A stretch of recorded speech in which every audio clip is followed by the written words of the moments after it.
Hey guys, Mitch and I are in here hilling potatoes right now, and we wanted to take an opportunity to just talk about weeds as indicators of certain things in your soil. So as you can see, all along this row and all along this row are just weeds growing in the garden. We like to call it our own living mulch, but weeds aren't all just weeds. Weeds have a bad connotation. They tell you things and they serve a function in the ecosystem. So things like this Lambsquarters, things like, I saw some pigweed growing in here. There's a little pigweed growing in here. They are indicators of high levels of nitrogen in your soil. And I mean, that makes a lot of sense. We put in so much manure on this entire garden right before we planted everything up. So it's no surprise that these are here. And it's kind of an indicator that, okay, we probably put a little bit too much manure. But the fun thing about this is that Lambsquarters and pigweed are both totally edible. So you could eat these if you want. You could steam them, you could put them in a salad, you could do whatever you want with them.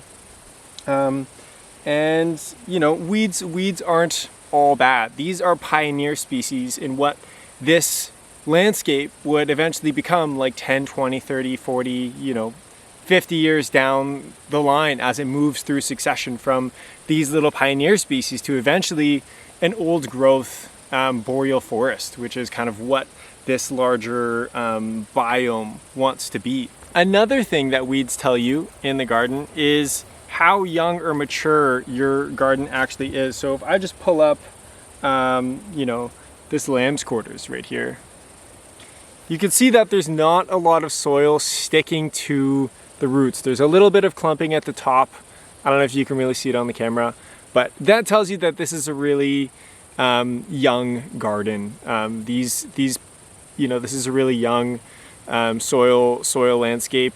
If these were Rastafarian roots, they would have a coating of soil all along the root stem. And that would tell you that the plants are starting to accumulate a lot of the nutrients in the soil rather than putting all of their energy into just vertical growth, into the stem and the leaves, which is what these guys are doing here. Because this is, you know, the first growth of anything in this garden since we planted everything up. So I guess this is just a little message to not view your weeds as all bad, to look at how your weeds, or rather what your weeds are actually telling you about what's happening in your soil, and how you can learn to work with them over time. So now we know, okay, this was too much manure. Next time we will do less manure.